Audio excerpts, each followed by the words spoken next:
If you mention the word cowboy to anyone in the wide world, an image of a man wearing a wide-brimmed hat, boots, gun belt, and sitting on a horse comes to mind. The cowboy is tall in the saddle and alone. He faces danger head on. He's one man against nature and the outlaws. He's a folk hero, half real, half mythological. For many, he conjures up the true spirit of America.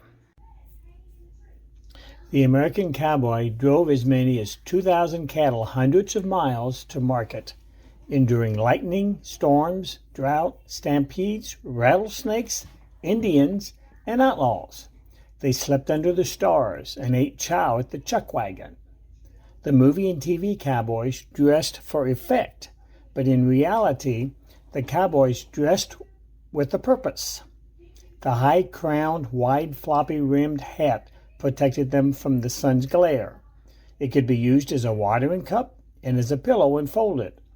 The handkerchief around his neck could be used to protect him from dust. The vest had many pockets to hold cherished stuff. His boots usually had 2-inch heels to help his feet better rest in the stirrups or to help dig into the ground while roping a calf. The chaps proved quite useful when chasing wayward steers through thorny musket. A bridle, lariat, a well-balanced six-shooter, and a stock saddle completed the cowboy's outfit. The American cowboy is a mixture of Anglo and Hispanic culture and began in Texas during the days of Texas Republic and the spread of the trail herds. During that period, cattle grew wild and had many natural enemies. Texans gathered up the cattle and searched for better grass, fewer Indians, farmers, and outlaws. Prior to the invention of barbed wire, there was no practical way of containing cattle within the boundaries. So Texan cowmen established and maintained line camps along the borders. Their job was to keep the boss's cattle in, foreign cattle out, and keep them safe from harmful environmental elements. A cowhand had to be a good rider, a good roper, and knowledgeable in raising of cattle. Occasionally, the cowboy did blacksmithing, doctor cattle, fight fires, and stave off rustlers. By the end of the Civil War, there were an estimated 5 million cattle. With the advent of railroads came new trails to intercept them. Towns such as Abilene, Wichita, Ellsworth, and Dodge City enjoyed brief glory days of prosperity and endured the violence that came with it. By 1886, the open-range cattle business had made its way to Colorado, Idaho, Arizona, and California. The American cowboy was a diverse group of individuals. About 1/3 were African Americans. Many, such as Nat Love, moved massive herds of cattle. Nat Love drank with Billy the Kid and helped defend against the Indians. Bass Reeves was a legend in the American West. He was born to slave parents and was the first U.S. Deputy Marshal west of the Mississippi River. Bass Reeves was one of the greatest Old West heroes.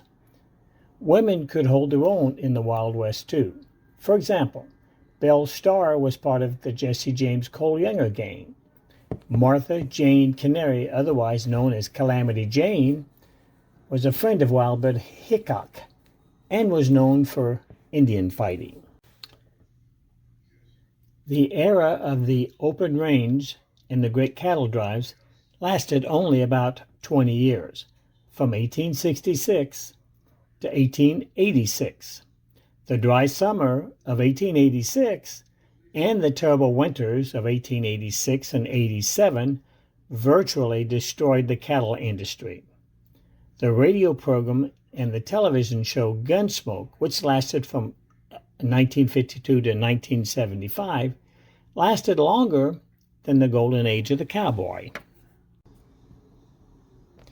Here's some cowboy trivia. The Colt six-shooter became the official handgun of the Texas Ranger in 1847. The first cattle drive from Texas using the Chisholm Trail arrived at Abilene, Kansas in 1867. Joseph Glidden from DeKalb, Illinois, by the way, received a patent for his barbed wire invention in 1874.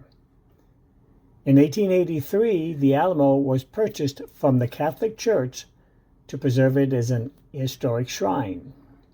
That same year, 1884, Buffalo Bill Cody staged his first Wild West show at the Omaha Fairgrounds. The lone cowboy is an American myth. Cattle were always driven by a group of drovers, and they were mostly young men who needed cash. The average cowboy in the West made about $25 to $40 a month. Their workday lasted 14 to 15 hours. Much of it was spent in the saddle.